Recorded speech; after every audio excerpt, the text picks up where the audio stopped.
അല്ലാഹുവിന്റെ പരിശുദ്ധമായ ഖുർആനിന്റെ ആയത്തുകൾ ഓതികെട്ടിത് പറഞ്ഞു തരുമ്പോ ഇന്ന് നിസാരമാണ്, കളിയാണ്, തമാശയാണ്, എങ്ങനെ വേണമെങ്കിലും ജീവിക്കാമല്ലോ, ഫർദ ധരിച്ചുകൊണ്ട് എന്ത് പേക്കൂത്ത് വേണമെങ്കിലും കാണിക്കാമല്ലോ, ഉസ്താദേ ഞാൻ ഇങ്ങനെ നടക്കൂ എന്ന് പറയുന്നവർ, എടാ നിനക്ക് ഈ രാജ്യത്ത് എന്ത് കാണിക്കാനുമുള്ള സ്വാതന്ത്ര്യമുണ്ടല്ലോ, എന്ത് വേണമെങ്കിലും നിനക്ക് ചെയ്യാ, അതിനുള്ള അവകാശം നിനക്കുണ്ട്.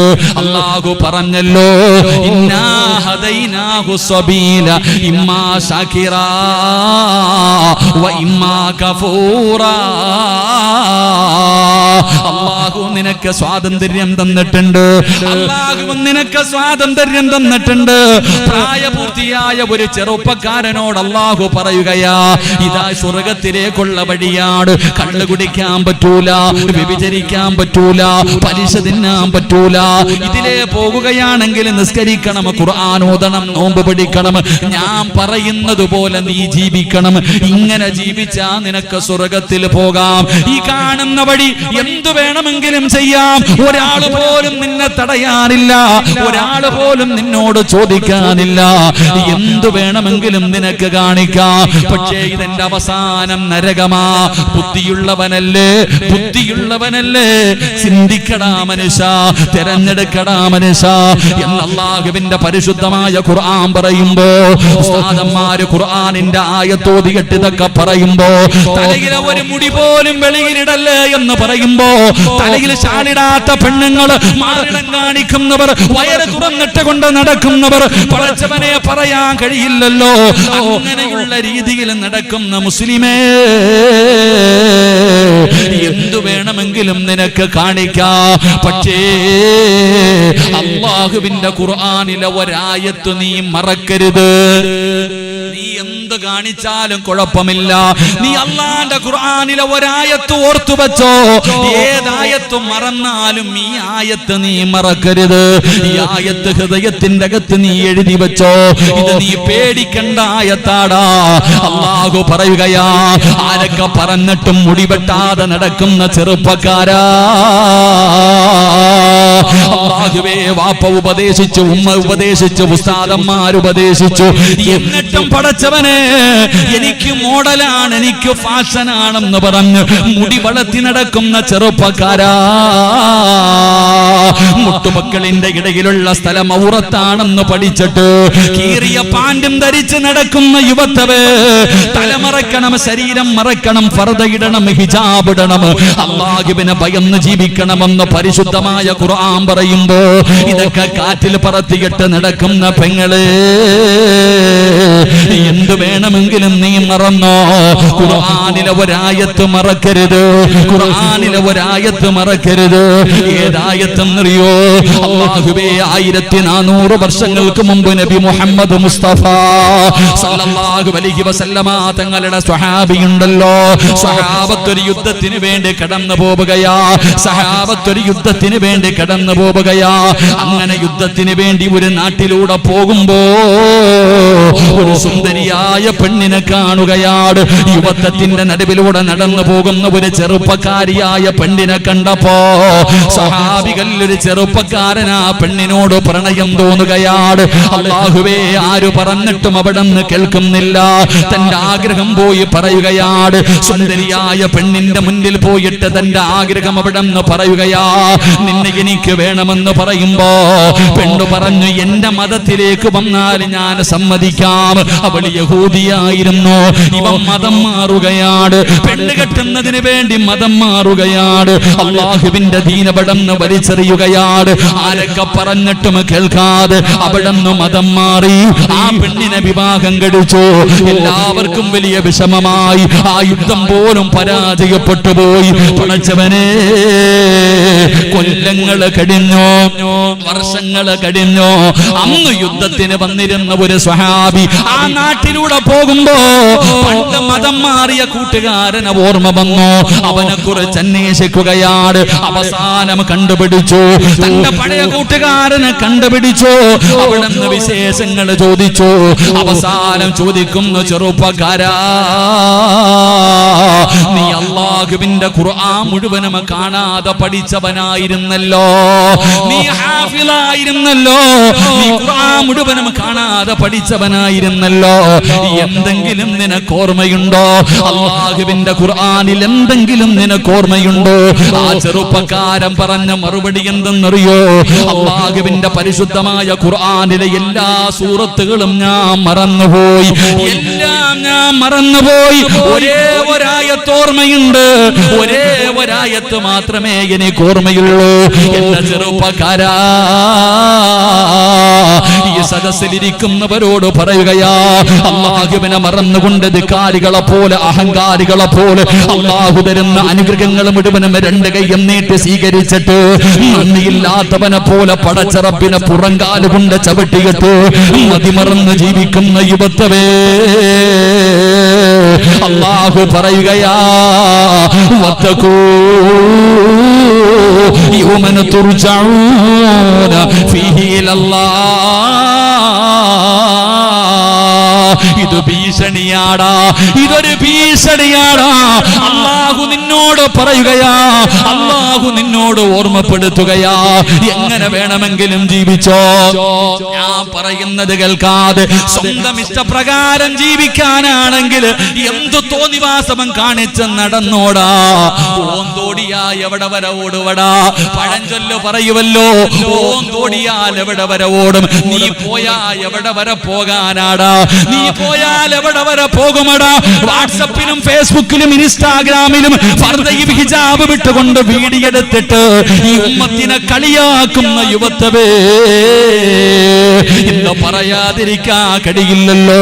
യൂട്യൂബ് എടുത്തു നോക്കിയാൽ, പഠിച്ചവനെ ഇൻസ്റ്റാഗ്രാം എടുത്തു നോക്കിയാൽ, തലമറയ്ക്കുന്ന പെങ്ങളോട്, വീഡിയോ പിടിക്കുന്ന പെങ്ങളോട് പറയുന്നു, നീ വീഡിയോ എടുത്താ പോരെ, എന്തിനാ മോളെ തലമറയ്ക്കുന്നത്? എന്തിനാ പെങ്ങളെ ഫർദ ഇടുന്നത്? എന്തിനാ ഈ ഉമ്മത്തിനെ നാണം കെടുത്തുന്നത്? നിനക്ക് കാണിക്കണമെങ്കിൽ കാണിച്ചാ പോരെ. പെങ്ങൾ ഒരു കാര്യം ഓർത്തു, അല്ലാഹു പറയുകയാ, വത്തഖൂ യൗമൻ തുർജഊന ഫീഹി ഇലല്ലാഹ്. എവിടെ പോയാലും, ഈ ദുനിയാവിന്റെ ഏത് മൂലയിൽ പോയാലും എന്റെ മുന്നിലേക്ക് തന്നെ നീ തിരിച്ചു വരണമെന്ന് മറക്കരുത്. സംഘാടകർ നിങ്ങളുടെ മുന്നിലേക്ക് കടന്നു വരുന്നു. അല്ലാഹുവിന്റെ റസൂൽ അവിടെന്ന് പറഞ്ഞു, സദഖത്തു റദ്ദുൽ ബലാ,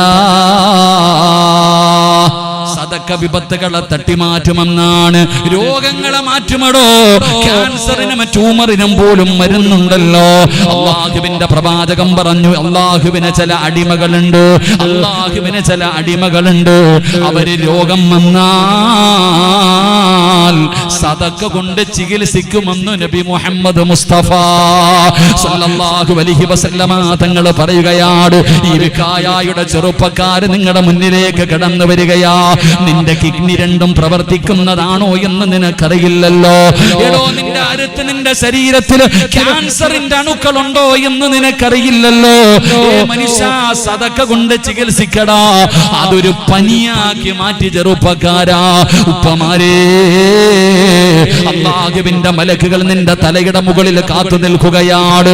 ഈ സംഘാടകർ നിന്റെ മുന്നിലേക്ക് കടന്നു വരുമ്പോ അല്ലാഹു തന്ന സമ്പത്തിൽ നിന്നൊരൽപ്പം നീ അതിനകത്തേക്ക് എടുത്തിട്ടാൽ അല്ലാഹുവിന്റെ മലക്ക് ദുആ ചെയ്യുകയാണ്. അല്ലാഹുവേ, നീ കൊടുത്തതിൽ പങ്ക് ഇതാ കൊടുത്തിരിക്കുകയാ. നീ മനുഷ്യന് ബറക്കത്ത് നൽകണേ അല്ലാ. ദുആ ചെയ്യുന്നത് ആലിമല്ല, ഹാഫിളല്ല, തങ്ങളല്ല, നബിയല്ല. അല്ലാഹുവിന്റെ മലക്കുകൾ ദുആ ചെയ്യുകയാ. ജനിച്ച കാലം മുതൽ മരിക്കുന്ന കാലം വരെ പാപം ചെയ്യാത്ത, പാപം പറയാത്ത, പാപം കാണാത്ത അല്ലാഹുവിന്റെ മലക്കുകൾ നിനക്ക് വേണ്ടി ദുആ ചെയ്യുകയാ. പോക്കറ്റിന്റെ അകത്ത് പൈസ വെച്ചിട്ട് ഉറക്കം നടിക്കുന്നവനെ, കാണാത്തവനെ പോലെ ഇരിക്കുന്നവനെ, അഭിനയിക്കുന്ന മനുഷ്യ, മലക്ക് പറയുന്നു, അല്ലാ നീ കൊടുത്തത് ഇവനെ പിടിച്ചു വെച്ചതുപോലെ നീയും പിടിച്ചു വെക്കണേ അല്ലാ, നീയും പിടിച്ചു വെക്കണേ അല്ലാ. എന്തിനാ മോനെ ഇങ്ങനെ ഒരു ദുആ നേടുന്നത്? അതുകൊണ്ട് സംഘാടകർ വരികയാണ്, കയ്യിലുള്ളതെടുത്തോ, ഒരു നല്ല സദക്ക കൊടുത്തോ. ഇത് ജാരിയായ സദക്കയാ, ഇത് നിന്റെ ദുനിയാവും ആഖിറവും രക്ഷപ്പെടാനുള്ള വഴിയാ. അല്ലാഹുവേ, ആരെല്ലാം മനസ്സറിഞ്ഞുകൊണ്ടൊരു സദക്ക കൊടുക്കുന്നോ അവരുടെ ദുനിയാവും ആഖിറവും രക്ഷപ്പെടുത്തണേ അല്ലാ. അറുത്തു മുറിക്കുന്ന മാരക രോഗങ്ങളെ തൊട്ട് നീ കാക്കണേ അല്ലാ. ഏതെങ്കിലും മോശമായ രോഗങ്ങളുടെ അണുക്കള് ഈ സദക്ക കൊടുക്കുന്നവരുടെ ശരീരത്തിലുണ്ടെങ്കിൽ ഒരു ജലദോഷമാക്കി, ഒരു പനിയാക്കി മാറ്റണേ അല്ലാ. നീ രക്ഷപ്പെടുത്തണേ അല്ലാ. അല്ലാഹുവിന്റെ പരിശുദ്ധമായ ഖുർആൻ ഇവിടെന്ന് പറയുകയാ. പരിശുദ്ധമായ ഖുർആൻ അല്ലാഹുവിന്റെ കലാം കേട്ടിട്ട് നിസാരമാക്കുന്ന മനുഷ്യ, നിന്നെ അല്ലാഹു എന്താണ് വിളിച്ചതെന്നറിയോ? അല്ലാഹു നിന്നെ വിളിച്ചതെന്താണെന്നറിയോ? ഫമാലഹും അനിത്തദ്കിറതി മുഅ്രിദീൻ കഅന്നഹും ഹുമുറും മുസ്തൻഫിറാ. അല്ലാഹുവിന്റെ വിശുദ്ധമായ ഖുർആൻ, അല്ലാഹുവിന്റെ പരിശുദ്ധമായ ഖുർആൻ നിന്നെ ഉപമിച്ചത് എന്തിനോടെന്നറിയോ? അല്ലാഹു നിന്നെ ഉപമിക്കുകയാണ്. മക്കള് കുരുത്തക്കേട് കാണിക്കുമ്പോ, പറഞ്ഞാൽ അനുസരിക്കാതെ വരുമ്പോ, മക്കള് നല്ലതുപോലെ പഠിക്കാതെ വരുമ്പോ നീ പറയും, എന്താടാ നീ കഴുതയെ പോലെയായത്? മക്കള് പഠിക്കാതെ വരുമ്പോ, പറഞ്ഞ അനുസരിക്കാതെ വരുമ്പോ നമ്മൾ ചോദിക്കും, നീ എന്താടാ കഴുതയെ പോലെ നടക്കണേ, നീ എന്താ കഴുതയെ പോലെ നടക്കണെന്ന് ചോദിക്കൂലേ? അള്ളാഹുവിന്റെ പരിശുദ്ധമായ ഖുർആൻ പറയുന്നു, അള്ളാഹുവിന്റെ കലാം കേട്ടിട്ട് പരിഗണിക്കാത്തവൻ അവൻ കഴുതയെ പോലെയാ. അള്ളാഹു പറയുകയാ, അവൻ അള്ളാഹു ഉപമിച്ചിരിക്കുന്നത് കഴുതയിലേക്ക് അവനെ ഉപമിച്ചത്. മസലുഹും കമസലിൽ ഹിമാരി യഹ്മിൽ അസ്വറ എന്ന് ഖുർആൻ പറയുന്നുണ്ടല്ലോ മറ്റൊരു ഭാഗത്ത്. എടാ, ഇങ്ങനെ ഇത്രയും നല്ല കാര്യങ്ങൾ അള്ളാഹുവിന്റെ കലാം നിന്റെ മുന്നിൽ ഓതി കേൾപ്പിച്ചിട്ട് ഫമാലഹും അനിത്തദ്കിറതി മുഅ്രിദീൻ കഅന്നഹും ഹുമുറും മുസ്തൻഫിറ. ഖുർആൻ ചോദിക്കുകയാ, കഴുതയെ പോലെ ആകരുത് നീ. കഴുതയെ പോലെ നിന്നെ ഉപമിക്കുന്നത് ഒരു ഒന്നും ചിന്തിക്കാത്തവനെ പോലെ. ഇങ്ങനെ കേൾക്കുന്നു, കളയുന്നു, ഇങ്ങനെ നടന്നിട്ട് കാര്യമില്ല. എന്റെ പ്രിയപ്പെട്ടവരെ, അല്ലാഹുവിന്റെ പരിശുദ്ധമായ ഖുർആൻ ഇവിടെന്ന് ഉപമിക്കുകയാണ്. ഒന്നാമതായിട്ട് അല്ലാഹു ചോദിക്കുകയാ, നീയാണ് ഏറ്റവും വലിയ അക്രമി. രണ്ടാമത് അല്ലാഹു പറയുകയാ, നിന്റെ ഹൃദയത്തിന്റെ അകത്തേക്ക് ഹിദായത്തിന്റെ വെളിച്ചം കടന്നു പോകൂല. മൂന്നാമതായിട്ട് അല്ലാഹു പറയുകയാണ്, നിനക്ക് വേണ്ടി ഞാൻ കഠിനമായ ശിക്ഷ ഒരുക്കി വെച്ചിട്ടുണ്ട്. നാലാമതായിട്ട് അല്ലാഹു പറയുകയാ, മോനെ നിന്നെ കഴുതയിലേക്കാണ് അല്ലാഹു ഉപമിച്ചിരിക്കുന്നത്. അഞ്ചാമത്തെ കാര്യം എന്തെന്നറിയുമോ? ഒരെണ്ണം കൂടെ പറഞ്ഞിട്ട് നമുക്ക് ദുആ ചെയ്ത് പിരിയാ. അല്ലാഹുവിന്റെ പരിശുദ്ധമായ ഖുർആൻ ഇവിടെന്ന് പറയുകയാ, അഞ്ചാമത്തെ ശിക്ഷ എന്തെന്നറിയുമോ? അല്ലാഹുവിന്റെ ഖുർആൻ ഇവിടെന്ന് പറയുകയാ, വമൻ അഅറദ അൻ ദിക്രി ഫഇന്ന ലഹു മഈശതൻ ലൻകാ വനഹ്ശുറുഹു യൗമൽ ഖിയാമത്തി അഅമാ ഖാല റബ്ബി ലിമ ഹശർതനി അഅമാ വഖദ് കുന്തു ബസീറാ قال كذلك أتتك آياتنا فنسيتها وكذلك اليوم تنسى. എന്റെ പ്രിയപ്പെട്ടവരെ നിർത്തുകയാണ്. എന്റെ പ്രിയപ്പെട്ടവരെ, അല്ലാഹു തരുന്ന അഞ്ചാമത്തെ ശിക്ഷ എന്തെന്നറിയുമോ? ഈ സദസ്സിലിരിക്കുന്ന പലരും ചോദിക്കുകയാണ്, എന്തേ ഉസ്താദേ എന്റെ കച്ചവടത്തില് ബറക്കത്തില്ലാത്തത്? എന്റെ കച്ചവടത്തില് ബറക്കത്തില്ലല്ലോ, സമാധാനമുള്ള ഒരു ജീവിതമില്ലല്ലോ, ഒരു ദിവസമെങ്കിലും സന്തോഷത്തോടെ കടന്നുറങ്ങണമെന്ന് ആഗ്രഹമുണ്ട് ഉസ്താദേ.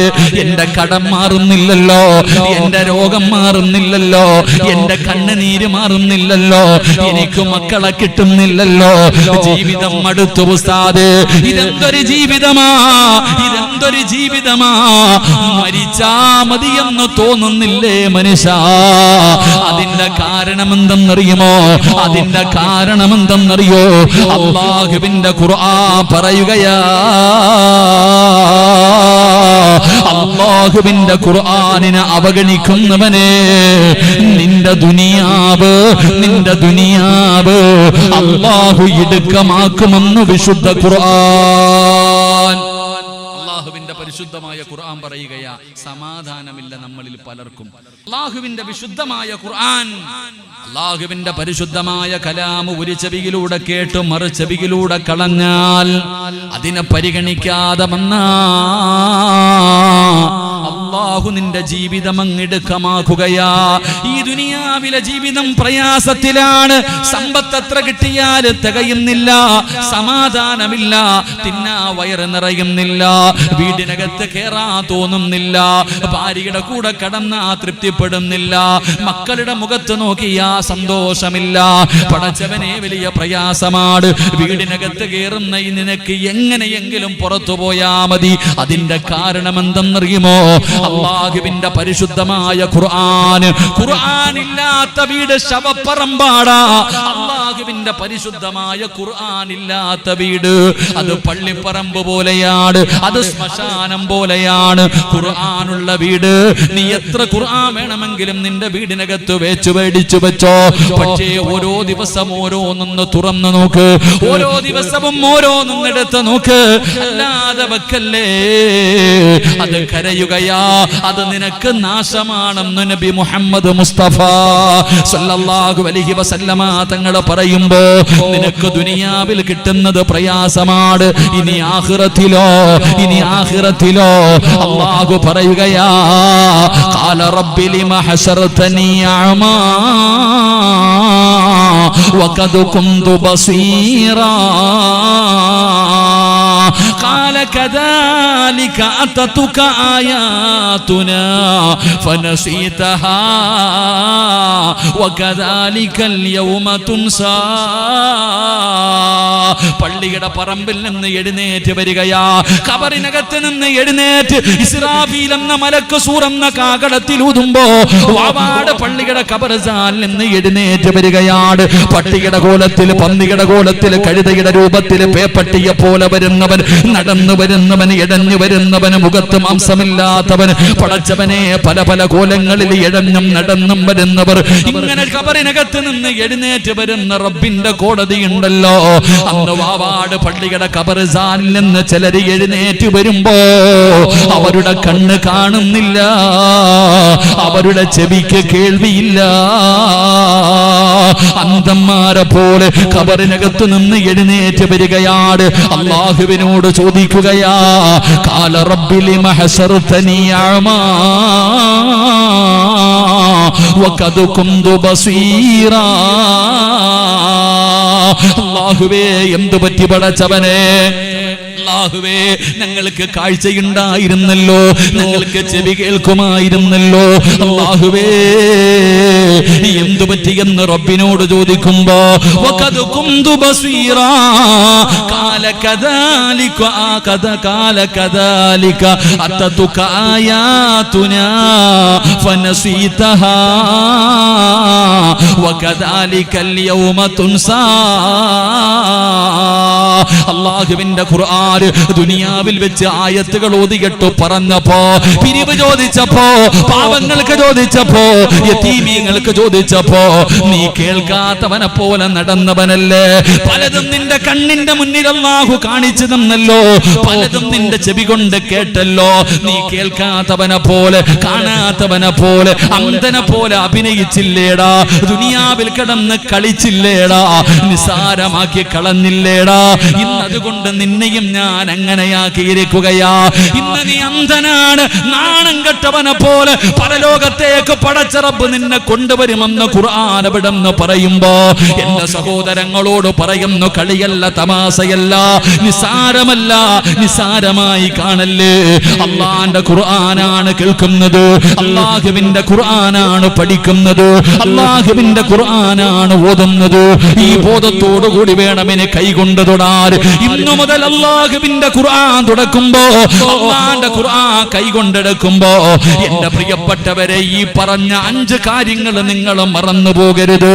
അള്ളാഹുവിന്റെ കലാമാ. ഈ കലാമിനെ നാളെ ഒരു മനുഷ്യനെ സ്വർഗത്തിൽ കൊണ്ടുപോകാൻ അവസരമുണ്ടെന്നാട്, ഒരു തരം നരകത്തിൽ കൊണ്ടുപോകാനും അവസരമുണ്ടെന്നാട്. ഈ ചിന്തയോടുകൂടി വേണം ഇനി മുതൽ ഖുർആൻ തൊടാൻ, ഇനി മുതൽ ഖുർആൻ കേൾക്കാൻ, ഇനി മുതൽ ഖുർആൻ പാരായണം ചെയ്യാൻ. അതുകൊണ്ട് അല്ലാഹുവിന്റെ പ്രവാചകൻ അവിടെന്ന് പറയുകയാ, സ്വഹാബാ, നിങ്ങൾ ഖുർആനിനെ സൂക്ഷിക്കണേ, നിങ്ങൾ ഖുർആനിനെ പേടിക്കണേ, നിങ്ങൾ ഖുർആനിനെ കുറിച്ച് ചിന്തിക്കണേ എന്ന് ആദരവായ പ്രവാചകൻ നബി മുഹമ്മദ് മുസ്തഫ. എന്റെ പ്രിയപ്പെട്ട സഹോദരങ്ങളെ, നിന്റെ ജീവിതത്തിലെ ഏറ്റവും വലിയ മോഹമെന്താ? സ്വർഗത്തിൽ പോകണമെന്നല്ല. എന്റെയും നിങ്ങളുടെയും ജീവിതത്തിലെ ഏറ്റവും വലിയ മോഹമെന്തെന്നറിയുമോ? ഈ ലോകത്ത് നിന്ന് യാത്ര പറയുന്ന സമയം ഈമാനോടുകൂടി മരിക്കണം, ഷഹാദത്ത് കലിമ പറഞ്ഞു മരിക്കണം. അസ്റായിൽ എന്ന് പറയുന്ന മലക്ക് പടച്ചവനെ തൊണ്ടക്കുഴിയിൽ നിന്ന് റൂഹ് വലിച്ചെടുക്കുന്ന സമയം അവസാനമായിട്ട് പറയണം, ലാ ഇലാഹ ഇല്ലല്ലാഹ്. ഇത് പറഞ്ഞിട്ടേ മരിക്കാവോ? ഇത് പറയാതെ മരിക്കല്ലേ. യാ അയ്യുഹല്ലദീന ആമനുത്തഖുല്ലാഹ ഹഖ്ക തുഖാതി വലാ തമൂതുന്ന ഇല്ലാ വഅൻതും മുസ്ലിമൂൻ. അല്ലാഹു പറയുകയാ, മുസ്ലിമായിട്ടല്ലാതെ മരിക്കല്ലേ, മുസ്ലിമായിട്ടല്ലാതെ മരിക്കല്ലേ. ഈ ലോകത്ത് നിന്ന് യാത്ര പറയുമ്പോ ഷഹാദത്ത് കലിമ പറഞ്ഞിട്ടേ മരിക്കാവൂ. അത് പറഞ്ഞിട്ട് മരിച്ചവനാണ് വിജയിച്ചവൻ. കുല്ലു നഫ്സിന ദായിഖത്തുൽ മൗത്ത് വ ഇന്നമാ തുവഫൗന ഉജൂറകും യൗമൽ ഖിയാമ ഫമൻ സുഹ്സിഹ അനിന്നാർ വ ഉദ്ഖിലൽ ജന്നത ഫഖദ് ഫാസ്. അല്ലാഹു പറയുകയാ, അവനാണ് വിജയിച്ചവൻ, അവനാണ് വിജയിച്ചവൻ. ഇത് പറഞ്ഞിട്ടേ മരിക്കാവൂ. ഇബ്രാഹിം നബി ദുആ ചെയ്തത് ഇതിനു വേണ്ടിയാണ്. യൂസുഫ് നബി പറഞ്ഞല്ലോ, തവഫനി മുസ്ലിമാ. അല്ലാഹുവേ, റബ്ബി ഖദ് ആതൈതനി മിനൽ മുൽക് വഅല്ലംതനി മിൻ തഅവീലിൽ അഹാദീസ്. മഹാനായ യൂസുഫ് നബി അല്ലാഹുവോട് പറയുകയാ, മുസ്ലിമായിട്ട് എന്നെ മരിപ്പിക്കാവൂ. പ്രവാചകന്മാര് മക്കളോട് ഉപദേശം കൊടുക്കുകയാ, വവസാ ബിഹാ ഇബ്രാഹീം ബനീഹി വയാഖൂബ് യാ ബനിയ ഇന്നല്ലാഹ അസ്തഫാ ലകുമുദ്ദീന ഫലാ തമൂതുന്ന ഇല്ലാ വഅൻതും മുസ്ലിമൂൻ. പ്രവാചകന്മാര് മക്കളോട് പണമുണ്ടാക്കാനുള്ള വഴിയല്ല പറഞ്ഞു കൊടുത്തത്. മോനെ, എവിടെ കിടന്നു മരിച്ചാലും, വീട്ടിലാണോ, റോഡിലാണോ, ഹോസ്പിറ്റലിലാണോ, ആകാശത്തിലാണോ, മോനെ എവിടെ കിടന്നു മരിച്ചാലും ഷഹാദത്ത് കലിമ പറഞ്ഞു മരിക്കണേ, ഷഹാദത്ത് കലിമ പറഞ്ഞു മരിക്കണേ. ഈമാനോടുകൂടി അല്ലാതെ നിങ്ങൾ മരിക്കാൻ പാടില്ല. അല്ലാഹുവിന്റെ വിശുദ്ധമായ ഖുർആനിലെ ആയത്തോതുമെന്ന് തീരുമാനിച്ച മുസ്ലിമേ, നിനക്ക് അല്ലാഹു തരും ബാപ്പാ. ചെറുപ്പക്കാരാ, നിനക്ക് ഈമാനുള്ള മരണം വേണോ? നിനക്ക് ഈമാനുള്ള മരണം വേണോ? വാവാട് ഉസ്താദിന്റെ മയ്യത്ത് കണ്ടപ്പോ നീ കൊതിച്ചവനാ, അതിന്റെ ജനാസ കണ്ടപ്പോ കൊതിച്ചില്ലേടാ ചെറുപ്പക്കാരാ? എന്തൊരു മരണമാ അല്ലാഹ്, എന്തൊരു മരണമാ അല്ലാഹ്, എന്തൊരു ചിരിയാ അല്ലാഹ്, എന്തൊരു വെളിച്ചമാ അല്ലാഹ്. 3 കഷ്ടം വെള്ള തുണിയുടെ അടിയിൽ ഇങ്ങനെ കിടന്നപ്പോഴും ഉസ്താദ് പറഞ്ഞില്ലേ, പോകുമ്പോ ഇതുപോലെ പോകണേ, പോകുമ്പോ ഇതുപോലെ പോകണേ. കാണാമെന്നവർ പറയണം, മരിച്ചാൽ ഇതുപോലെ മരിക്കണം, മരിച്ചാൽ ഇതുപോലെ മരിക്കണം. കാണുന്നവർ പറയുന്ന രീതിയിൽ നല്ല ഒരു മരണം പേടിക്കടോ മുസ്ലിമേ. ജീവിച്ചിരിക്കുന്ന കാലത്തു നീ മഹാനാണെന്ന് പറയുന്നതിൽ കാര്യമില്ലടോ. പറയേണ്ടത് എപ്പോഴെന്നറിയോ? നിന്റെ മയ്യത്ത് കാണാൻ വരുന്ന 40 പേര് പറയണം, നീ നല്ലവനാണ്, നീ നല്ലവനാണ്, നീ നല്ലവനാണ്. നീ മരിച്ചെന്ന് കേൾക്കുമ്പോ 50 പേര് നിന്നെ കുറിച്ച് നല്ലത് പറഞ്ഞാ നീ രക്ഷപ്പെട്ടടാ. അല്ലാഹുവിന്റെ റസൂൽ അവിടുന്ന് പറയുമ്പോ ഒരു നല്ല മരണം വേണമെന്ന് കൊതിക്കുന്നവര് ഈമാനുള്ള മരണം വേണോ? ഈമാനുള്ള മരണം വേണോ? ഈ ആയത്ത് നിങ്ങൾക്ക് പാരായണം ചെയ്യാൻ പറ്റുമോ? അല്ലാഹുവിന്റെ ഖുർആനിനെ ബഹുമാനിക്കാൻ പറ്റുമോ? അല്ലാഹു തരുന്ന പ്രതിഫലം പറയാ എന്റെ കയ്യിൽ നിന്ന് വെറുതെ പറഞ്ഞതല്ല. മഹാനായ ആദരവായ പ്രവാചകൻ നബി മുഹമ്മദ് മുസ്തഫ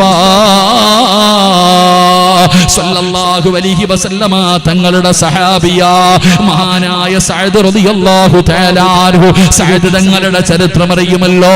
30ാമത്തെ വയസ്സിൽ മുസ്ലിമായി 36ാമത്തെ വയസ്സിൽ വഫാത്തായ സഹാബിയ മഹാനായ സഅദ് തങ്ങൾ വഫാത്തായപ്പോ 6 കൊല്ലം മുസ്ലിമായി ജീവിച്ച സഹാബി മരണപ്പെട്ടപ്പോ അല്ലാഹുവിന്റെ അർശ് കുലുങ്ങുകയാ.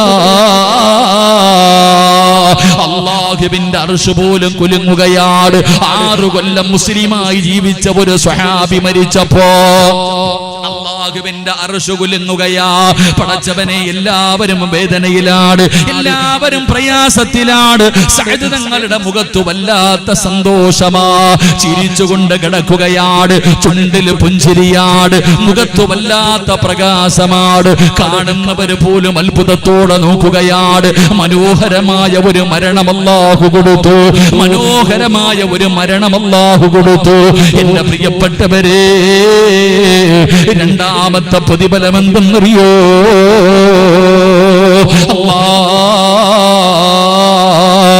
വാവാട് പള്ളിയിൽ ഒരു ദിവസം വിളിച്ചു പറയുന്നു, ഇന്നാ ലില്ലാഹി വ ഇന്നാ ഇലൈഹി റാജിഊൻ.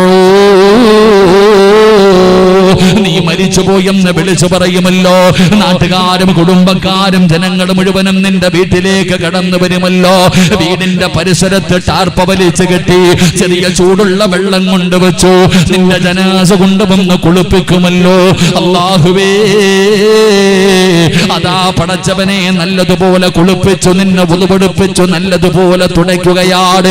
എന്നിട്ട് വീടിനകത്ത് വിരിച്ചിട്ടിരിക്കുന്ന 3 കഷ്ടം വെള്ള തുണിയുടെ മുകളിൽ കൊണ്ടുവന്ന് നിന്നെ മലർത്തി കിടത്തുകയാ. എന്നിട്ട് കുറച്ച് പഞ്ഞിയെടുത്ത് സുഗന്ധം തേക്കുകയാണ്. മൂക്കിന്റെ ദ്വാരമോ പഞ്ഞി കൊണ്ടടയ്ക്കുന്നേ, കാണേണ്ടവർ കണ്ടോ ഇതാ പൊതിയുന്നേ. മയ്യത്തുകട്ടിൽ തോളിലേക്കുയരുന്നേ, പുരയ്ക്കുള്ളിലപ്പോൾ രോദനം ഉയരുന്നേ. അരുമക്കിടാങ്ങൾ വാപ്പയെ വിളിക്കുന്നേ, അതിനുത്തരം നൽകാതെ നീ കിടക്കുന്നേ. ഇങ്ങനെ ഒരു ദിവസം നിനക്ക് വരാനുണ്ടടാ. വാവാട് പള്ളിയിൽ നിന്ന് മയ്യത്ത് കെട്ടിൽ വന്നോ, നിന്നെ കുളിപ്പിച്ചൊരുക്കി കൊണ്ടുവന്നോ. കാണേണ്ടവരൊക്കെ കണ്ടു, പൊതിഞ്ഞെടുത്തു വെക്കുമല്ലോ. ആരാടാ ചുമക്കേണ്ടത്? ആരാ വാപ്പമാരെ നിന്റെ ജനാസ ചുമക്കേണ്ടത്? കള്ളു കുടിക്കുന്നവനാണോ? വ്യഭിചരിക്കുന്നവനാണോ? നിസ്കരിക്കാത്തവനാണോ? അല്ലാഹുവിന്റെ ഖുർആനിനെ ബഹുമാനിക്കാത്തവനാണോ? ആരാ നിന്റെ ജനാസ ചുമക്കേണ്ടത്? മഹാനായ ആദരവായ പ്രവാചകൻ നബി മുഹമ്മദ് മുസ്തഫ സല്ലല്ലാഹു അലൈഹി വസല്ലമ തങ്ങൾ സഅദ് തങ്ങളുടെ ജനാസ കൊണ്ടുപോകുമ്പോ തള്ളവരള കുത്തിയിട്ട് നടക്കുകയാ. അവിടുന്ന് തള്ളവരള കുത്തിയിട്ട് നടന്നു പോവുകയാണ്. ജനാസ ചുമക്കുന്ന സ്വഹാബികൾ പറയുകയാ, ഭാരമില്ല, ജനാസയ്ക്ക് ഭാരമില്ല. അല്ലാഹുവിന്റെ റസൂലിനോട് ചോദിക്കുകയാണ്, നബിയേ, യാ റസൂലല്ലാഹ്, അല്ലാഹുവിന്റെ നബിയേ, ജനാസയ്ക്ക് ഭാരമില്ല നബിയേ.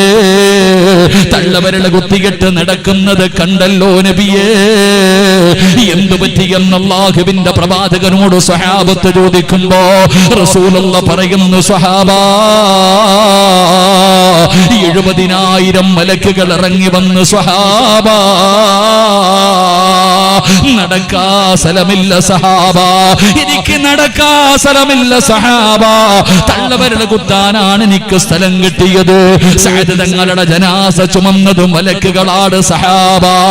അല്ലാഹുവിന്റെ പരിശുദ്ധമായ ഖുർആൻ ഓതുമെന്ന് തീരുമാനമെടുത്തവർക്ക് പടച്ച റബ്ബ് തരുന്ന രണ്ടാമത്തെ പ്രതിഫലമാ മുസ്ലിമേ.